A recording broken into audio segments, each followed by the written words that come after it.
marry him. You lied! You will do as I say! I would rather stay alone forever than marry a man who does not truly love me. Are you trying to shame this family? After everything we have done for you. Wealth is not love. Handsome face is not love. Then what do you know about love? I know it is not what these men are offering me. If you refuse this marriage again this time, you are no longer my daughter. Then so be it.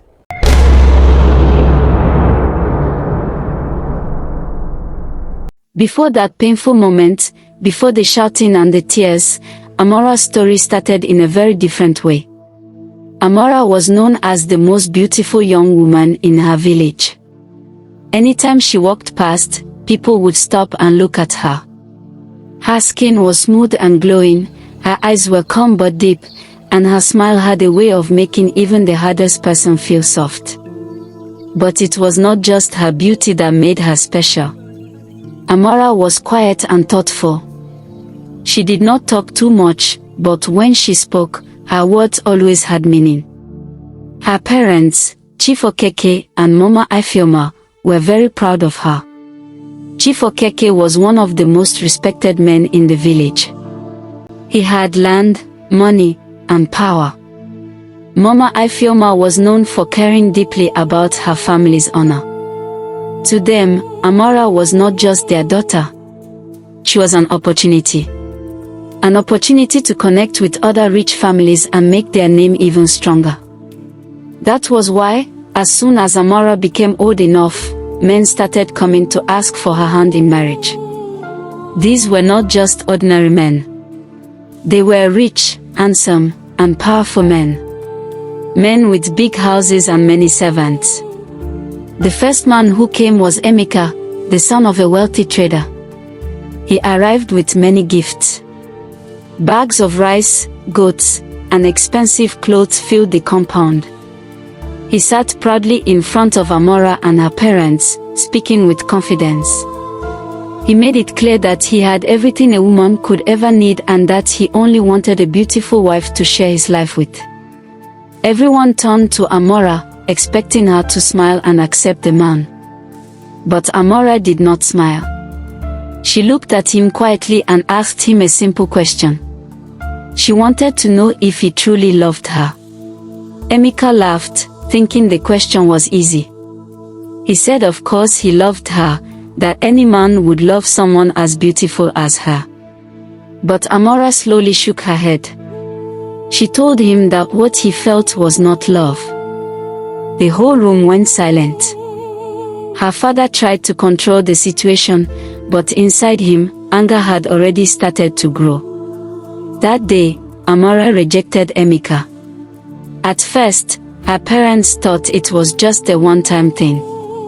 But then another man came. And another. And another. Each one came with wealth, confidence, and promises.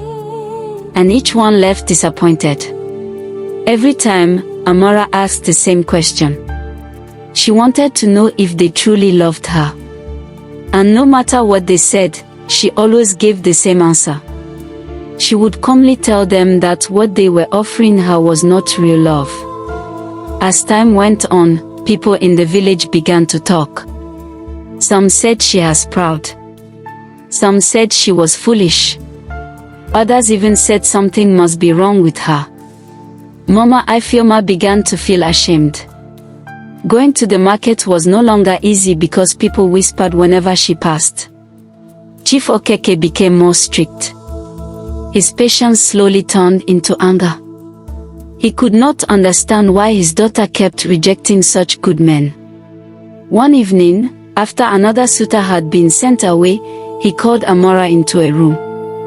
He asked her what was wrong with her, his voice heavy with frustration.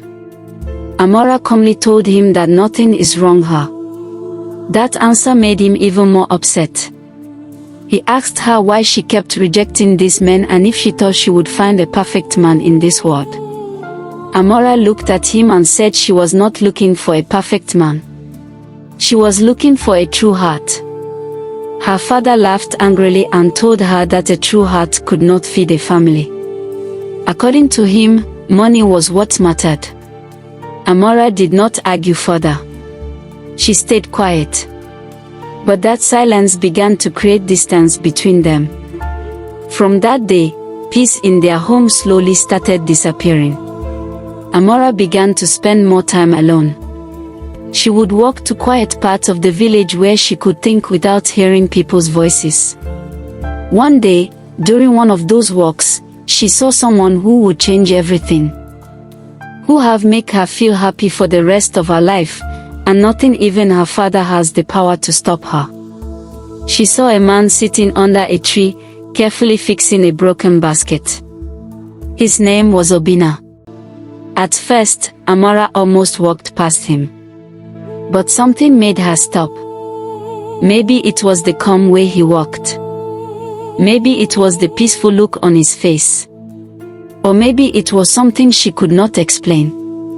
Obinna was very different from the men who ever asked for her hands in marriage. He was poor, and it showed clearly in his warm clothes.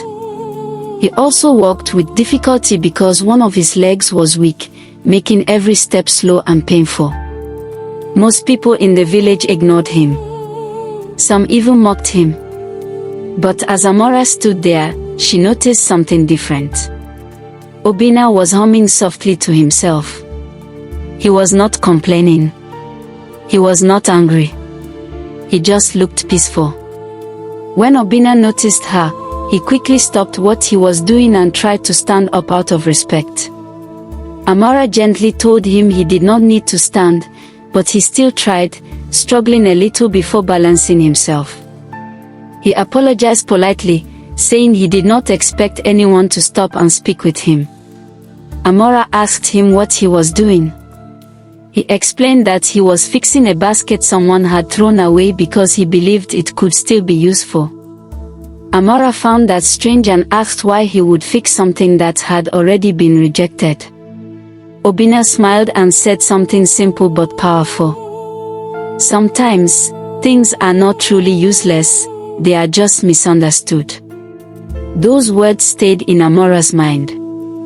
For the first time in a long time, she felt something different. It was not pressure. It was not excitement. It was calm. Without thinking too much, she sat down beside him. They began to talk. Not about money. Not about marriage. Just about life.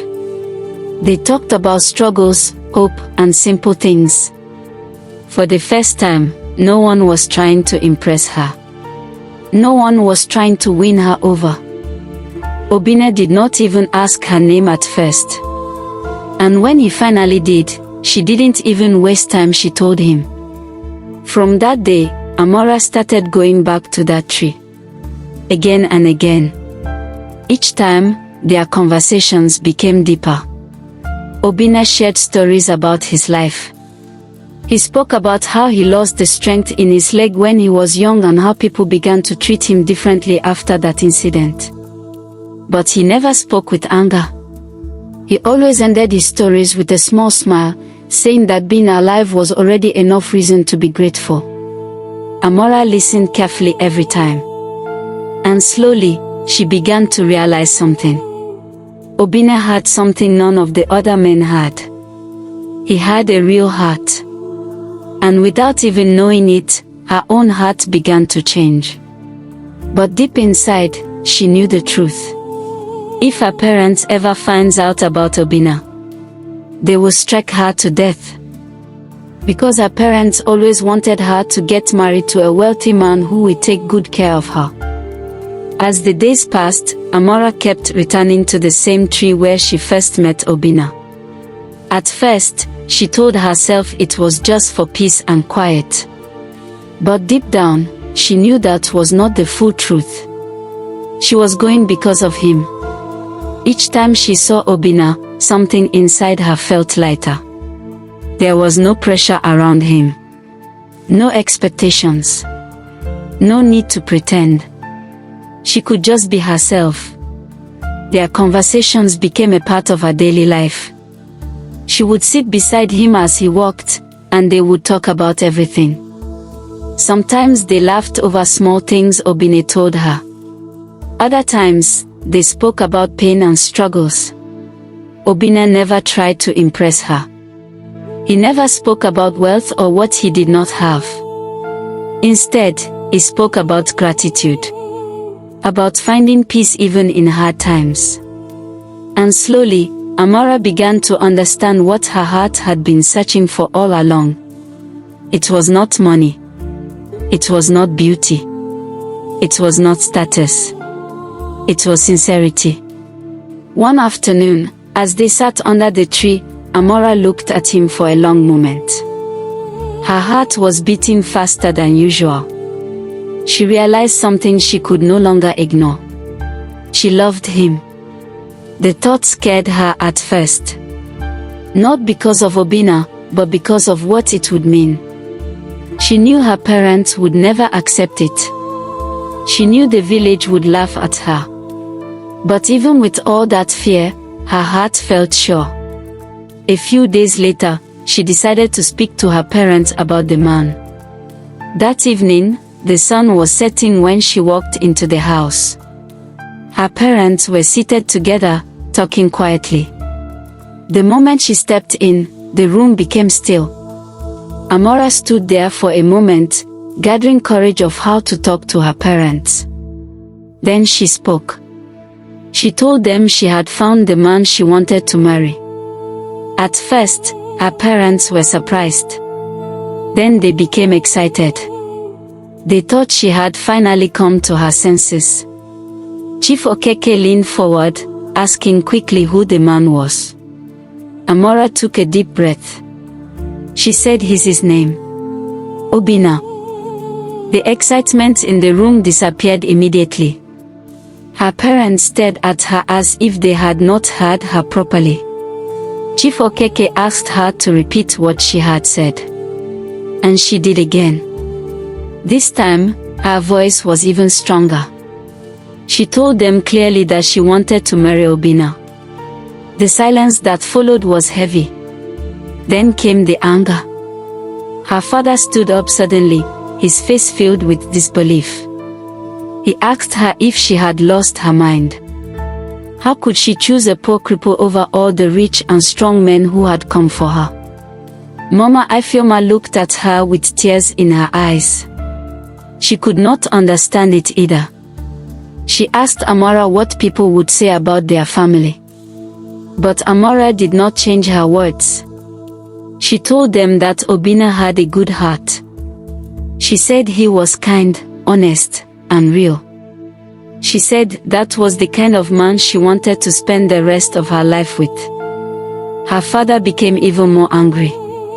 He told her that love could not feed her. He reminded her again that life was not about feelings, but about survival.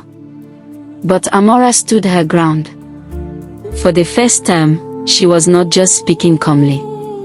There was emotion in her voice. She told them that she had seen many men with money, but none of them had shown her true love. She said she would not marry a man just because he was rich. That night, the house was filled with shouting and tears. And by the next day, the whole village knew. People began to talk even more than before. Some laughed openly. Others shook their heads in disbelief. They could not understand how a beautiful young woman like Amora would choose a man like Obinna. Some said she was under a spell. Others said she was bringing shame to her family. But Amora heard all of it and remained quiet. Her decision did not change. And the pressure from her parents only grew stronger. They tried everything they could to change her mind. They warned her, begged her, and even threatened her. But Amora did not move. One day, after another heated argument, she made her final decision. She chose her heart. She went to Obinna and told him everything. She told him about her parents, the anger, and the shame people were talking about. Obinna listened quietly. When she finished, he asked her one question. He asked if she was truly sure. Amora looked at him without fear.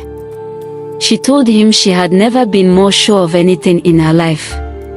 Obinna was silent for a moment. Then he smiled softly. Not a proud smile. Not an excited one. Just a calm, grateful smile. He told her that he had nothing to offer her except his heart. And Amora told him that was all she wanted. Their decision was simple, but it was not easy. They got married quietly, without the support of her parents and without the approval of the village. It was not a grand wedding. There were no expensive gifts. No large crowd. But there was something else. There was peace. There was truth. And there was love. If you're enjoying this video so far, consider subscribing to my small channel. My boyfriend promised to take me out if I hit 1000 subscribers. It would mean the world to me. That's it, and thanks for listening this far. Now let's continue. Life after the marriage was not easy. They faced many challenges. Money was not always enough. There were days when things were very hard. But through it all, one thing never changed. The way Obinna treated Amora. He cared for her deeply. He respected her. He listened to her. And Amora, in return, stood by him in every situation. Slowly, people in the village began to notice something. Amora was happy. Truly happy. Not the kind of happiness that comes from wealth or comfort, but the kind that comes from peace of heart. Even her parents, from a distance, began to see it. They saw that their daughter did not regret her choice. They saw that the man they once rejected was not a bad man. And little by little, their anger began to fade. Because in the end, the truth became clear to everyone. True love is not about money. It is not about appearance. And it is not about status. True love is about sincerity. It is about choosing someone who truly cares for you. And Amora proved that to the whole village. Not with words, but with her life. If you truly enjoyed this story, don't just watch and go. Subscribe to this channel and be part of this journey. We drop 2-3 African stories every week. Stories that teach, shock, and open your eyes. Help us grow this channel by liking and share it to someone who need to hear this story. Stay connected. More powerful stories are coming every week.